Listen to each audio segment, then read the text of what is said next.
Derek here, another episode of this vlog, day 2. Some quick updates for the business, and then I'm going to get into some kind of basic things with the game, show off a thing or two with the demo board, and just kind of start showing more and more of how the game's played, how it works, some of the mechanics and all that. But today, the decision was made to do a Kickstarter sooner than later. I'm really excited.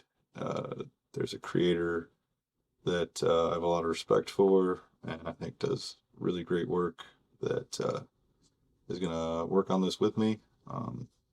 Never done one myself. I've backed a few over the years, and I'm just really excited to bring some models and some new ones to the community, kind of get this game in front of some more people at a better rate, and hopefully open up avenues to get more people involved with playtesting and things like that with the game. So that was kind of the business type stuff today. I didn't do any hobbying, had a lot of running around to do with the family. So I'm going to do a little bit of a demonstration. So yeah, check it out. All right, so here we have a kind of like just a basic little game state. We have a mercenary breacher over here facing off against an Iterax drone down here. And I'm going to kind of go through some basics, like, how an attack would work in this scenario. I think maybe the best way would be to just kind of show the line of sight, and then explain advantage, which is one of what I think is kind of the distinguishing mechanics of the game. There's only maybe 2 or 3 ones that I feel like are different enough from other games to kind of really consider mechanics in and of themselves. A lot of it's things that people are kind of accustomed to. So line of sight is drawn from the center of a base to the center of a base. So here, this is what would be considered an open line of sight.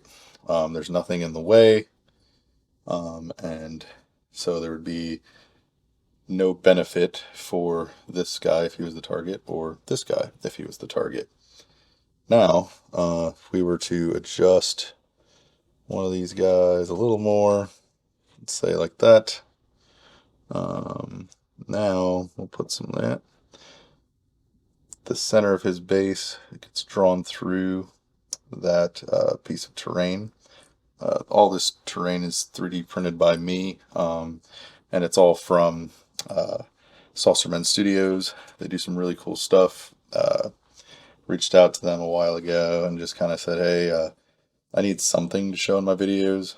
I'd rather it be a company that I kind of think makes great stuff with cool people, and they're all about it as long as we always say it's their stuff. So I just want to point that out. I'm sure I'll put it in the description of the video as well, so folks can kind of look up and see where to get some of this kind of cool terrain.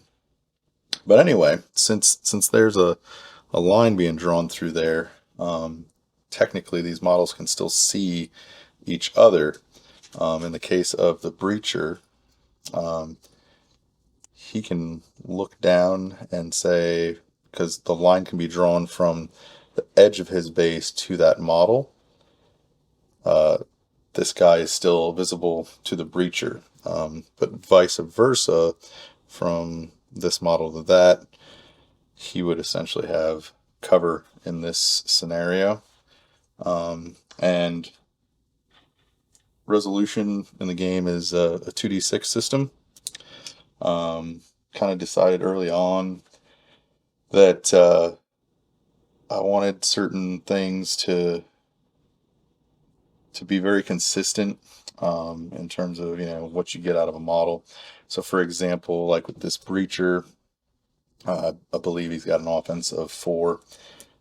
So with an offense of 4, you just need one of these 2 dice to have a 4 for it to be a success. Now, where things change a little is advantage affects that.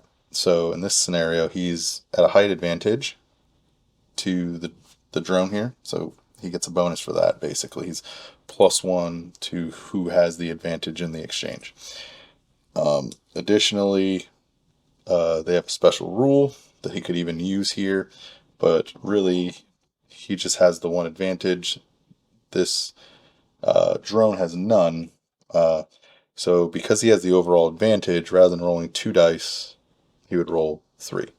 And that's true for any number of advantage, whether it's an advantage by 1 or an advantage by, say, 5. If they have more for, say, the attacker or defender, that model has the advantage. Now, if this defender, if the drone had the advantage, then there would only be 1 die rolled. And it follows the same rule. I need a 4-up on just the 1 die. So when he's in a bad way, he's hitting on about a 50-50. When he's got a pretty good odds here, he's up in the, I don't know, 70-something, 80 percentile. So you would basically roll those out. And here we have a 6, a 5, and a 2, which is a great roll. I believe with this rifle, I don't have the profile in front of me. Let me double check just to be sure here. I believe it's a crit of 3. So the way that works is if any number of these meets his offense stat, which is 4, then it's considered a hit. However, if you meet a number of successes, a number of hits equal to the crit value, and the weapon is a crit value of 3, then that's considered a critical hit. Now, another mechanic of the game with the dice specifically is that 6s do explode and 1s can never be re-rolled.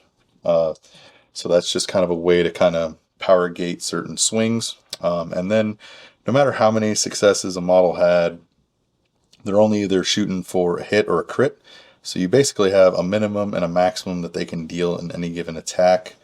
And that's just a way to keep the game from just being too swingy and having things just go out of hand on a single die roll. So let's say, for example, that this model did have a reroll. You could reroll this 2 here. And when rerolls take place, you would also roll in the additional die for that exploding 6.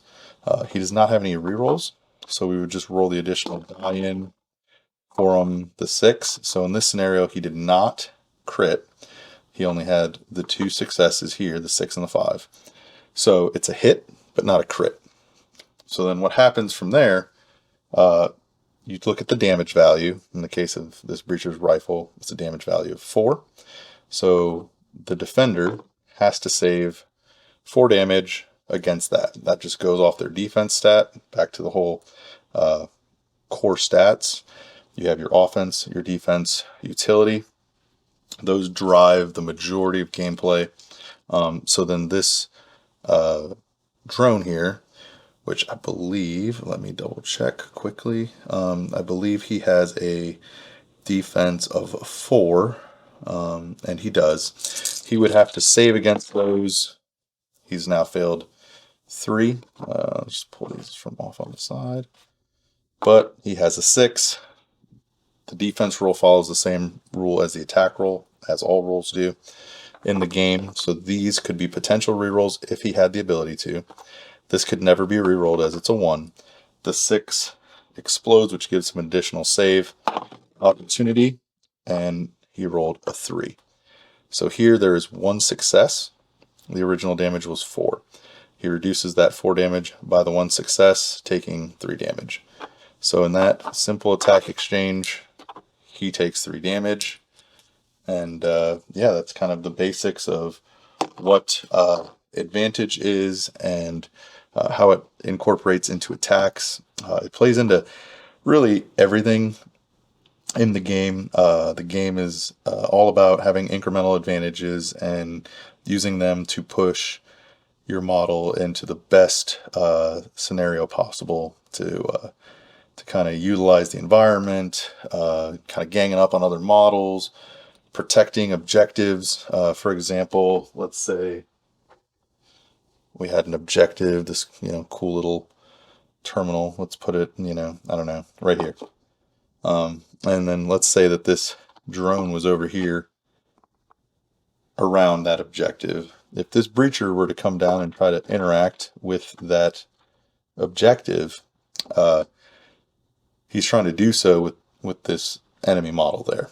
So when he would normally have the 2 dice to interact with it, he'd be down to a single die to interact with it. There'll also be, rules. Some models are really kind of made to and excel at interacting with things. They would have ways to get additional dice, rerolls. If you've played any tabletop games, you know how this stuff goes. Once you know the kind of the basic rules, the basic mechanics, then from there things start to spiral, where you got models that kind of break those rules, change those rules, adjust and modify those rules.